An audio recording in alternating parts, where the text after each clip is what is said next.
Okay, so if you've spent even 5 minutes scrolling online for ways to boost your chances of conceiving, you've probably been hit by a literal tidal wave of so-called fertility superfoods, crazy miracle detoxes, and super restrictive meal plans. I know, it's completely overwhelming, right? And honestly, it's just exhausting. But we really need to ask the big question right out of the gate here. Is there actually some magic fertility diet that just guarantees a pregnancy? Well, welcome to today's explainer. We are going to completely cut through all that internet noise.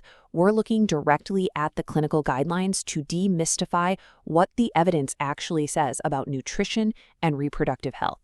Our goal today, to translate all that dense medical data into clear, actionable, and honestly, most importantly, guilt-free advice for couples trying to conceive.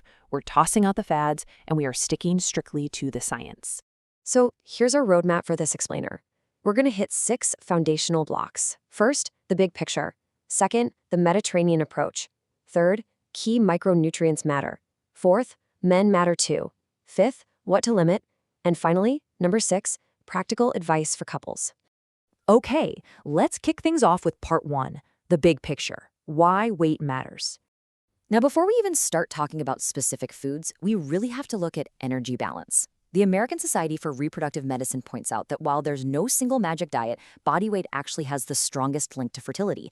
And the magic number here, it's just 5 to 10%. For women dealing with obesity, losing just 5 to 10% of total body weight can massively improve metabolic health and drastically increase the chances of pregnancy. You know, it's not about achieving absolute perfection or hitting some arbitrary ideal weight. It's really just about making a targeted, manageable shift. So why exactly is that target weight reduction so crucial? Well, look at this number, 3 times. According to the British Dietetic Association, obesity is associated with an approximately 3 times higher risk of ovulatory infertility. That means excess weight can directly interfere with ovulation, and that is exactly why that 5 to 10% reduction we just talked about can be so profoundly powerful for your reproductive system. But we absolutely have to look at the other end of the spectrum too. Notice the U-shaped risk curve on this graph. Clinical advice usually points to a healthy adult BMI range of 18.5 to 24.9 when you're planning a pregnancy. And the reason it's a U-shape is because being at either extreme, whether that's underweight or obese, severely impairs fertility.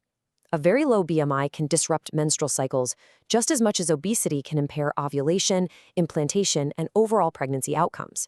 So counseling should never just focus on excess weight. Actually, it's all about finding that optimal middle ground. Moving right along to section 2, the Mediterranean approach, eating patterns. When we talk about shifting our daily eating habits, the clinical evidence points incredibly consistently to a Mediterranean-style diet. Look at the core components here. We're talking about a high intake of vegetables and fruit, relying heavily on legumes and whole grains, and emphasizing olive oil and unsaturated fats. It also means choosing fish and poultry way more often than red or processed meats. And look, this isn't some restrictive fad. It's a sustainable, long-term shift. Observational data shows that this exact pattern aligns with higher plant protein, higher folate, and lower trans fats, which all actively support fertility. I actually want you to just really take in this quote for a second, because it represents probably the most patient-friendly way to summarize all this clinical guidance.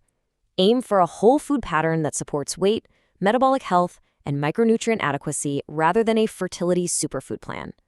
This should honestly be a huge relief. You do not need to stress yourself out hunting down rare, super expensive superfoods to somehow fix your fertility. Instead, just focus on sustainable, whole food habits that naturally bring your body into balance. All right, let's dive into section 3. Key micronutrients matter. The microscopic elements. So let's zoom in a bit on the specific microscopic nutrients that are absolutely essential for reproductive health. This table perfectly captures your core checklist. Folic acid, that is absolutely non-negotiable. Women planning a pregnancy really need to take at least 400 micrograms daily, and higher risk groups might need up to 5 milligrams. Vitamin D is also highly relevant to reproductive tissues, with guidance suggesting 10 micrograms a day, especially during those darker months from October to March. Then there's iron. Iron deficiency can actually impair fertility in both sexes, so a great tip is to pair your plant-based iron sources with vitamin C to really boost that absorption. Zinc is another big one. It's vital for ovulation and sperm motility, and honestly, it can be kind of hard to get enough of if you're on a highly restrictive diet. Iodine is crucial because it supports thyroid function and early fetal neurodevelopment.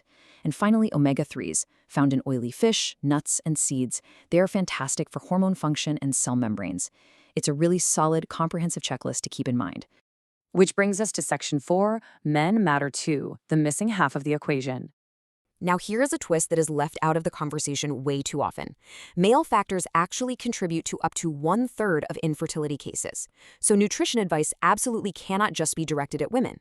The actionable choices for men are crystal clear.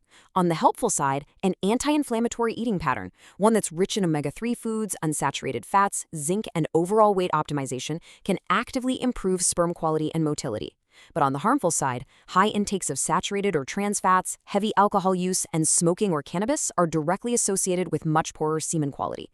Plus, weight-related inflammation in men can totally throw off reproductive hormones. So getting both partners on board, yeah, it's an absolute must. Let's look at Section 5, What to Limit Practical Reductions. So we've covered what to add to your plate, but what about what to pull back on? Making lower-risk swaps is actually quite simple. Let's look at cooking methods first. Eating frequent fried, grilled, or severely charred foods actually increases your exposure to advanced glycation end products, or AGEs. The easy swap here? Just use water-based cooking methods like steaming, poaching, or stewing. Also, try swapping out sugar-sweetened drinks and ultra-processed snacks for whole foods to support weight control. And when it comes to caffeine, clinical notes do flag high intake, which is around 500 milligrams daily, as a potential risk to fertility. So swapping down to a moderate caffeine intake is a really smart low-risk move. And finally, Section 6, Practical Advice for Couples, Your Action Plan.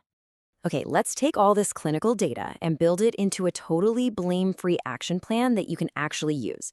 Here are 4 clear steps to turn the evidence into reality. First up, set a timeline. Try to start optimizing your lifestyle about 3 to 6 months before trying to conceive, but, without delaying any medical investigations you might need. Second, cover both partners right from that very first conversation. Guys need to look at their diet, their alcohol intake, and their smoking habits too. Third, supplement rationally. Folic acid is standard for women, but really, you only need to target other supplements based on your own specific dietary restrictions or risks. And step 4, this might be the most important point in this entire explainer. Avoid blame. Does diet influence fertility? Yes, but infertility is multifactorial. It is absolutely not caused by a single wrong meal or one imperfect dietary choice. Honestly, a sustainable plan that improves your overall metabolic health is always going to matter way more than rigid, stressful perfection. Which brings us to a final point to ponder today.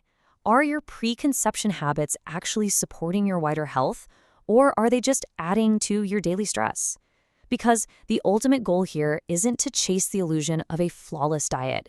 It's to build balanced, whole-body health and sustainable habits that actually make you feel good. Thank you so much for joining this explainer. Until next time, stay curious, be kind to yourself, and keep learning.